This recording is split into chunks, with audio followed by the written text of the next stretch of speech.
أعوذ بالله من الشيطان الرجيم بسم الله الرحمن الرحيم الحمد لله الذي لا يبلغ مدحته القائلون ولا يحصي نعماءه العادون ولا يعدي حقه المجتهدون الذي ليس لصفته حد محدود ولا نعت موجود ولا وقت معدود ولا أجل ممدود فطر الخلائق بقدرته ونشر الرياح برحمته الصلاة والسلام على الرسول المسدد المصطفى الأمجد المحمود الأحمد سيدنا ومولانا ومولى الكونين جد الحسن والحسين وعاني بالقاسم محمد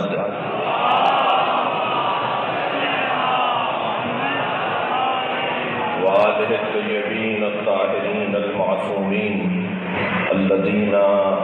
قال الله إنما يريد الله ليذهب عنكم الرجس أهل البيت ويطهركم تطهيرا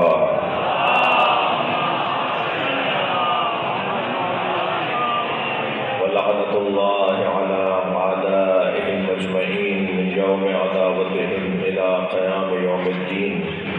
أما بعد قال الحكيم في القرآن الكريم بسم الله الرحمن الرحيم منها خلقناكم وفيها نعيدكم ومنها خلقناكم ومنها نخرجكم تارة أخرى صلوات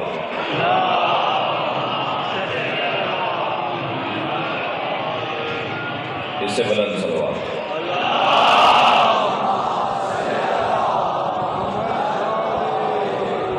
اس سے بھی بلند پڑھی جا سکتی ہے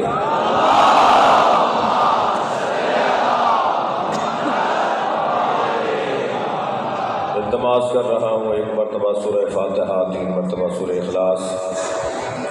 حاضرین مجلس کے تمام مرحومین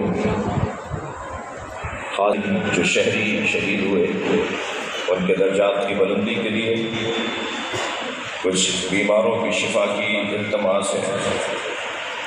کچھ حاجات خاص ہیں اور کچھ حاجات عمومی ہیں اور ملی ہیں اور قومی ہیں ان سب کی برابری کے لیے بلندر صلوات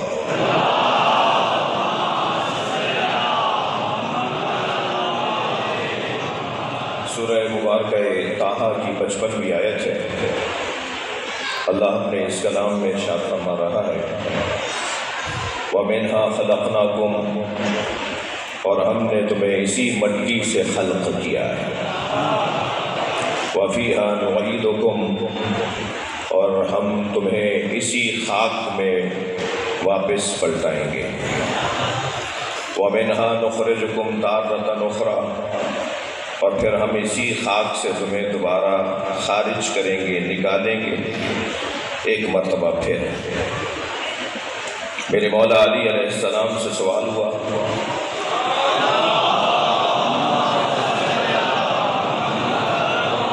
یا علی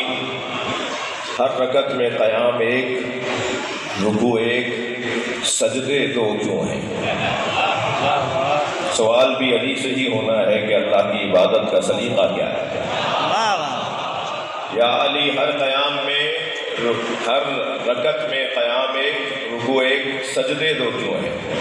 میرے مولا نے بے ساختہ اس آیت کی تلاوت فرمائی جو میں نے ابھی آپ کے سامنے مولا کی یاد کے ساتھ تلاوت کی ہے فرماتے ہیں تم نے قرآن کی آیت نہیں پڑھی منہا خلقناکم ہم نے تمہیں اسی مٹی سے بنایا ہے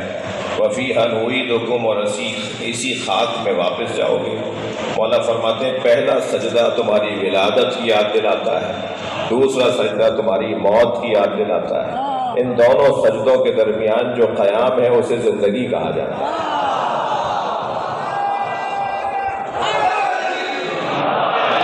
اور یاد رہے یہ جو قیام ہے نا اتنا مختصر قیام ہے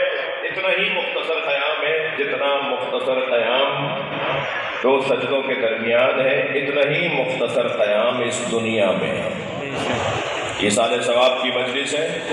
کچھ دیر میں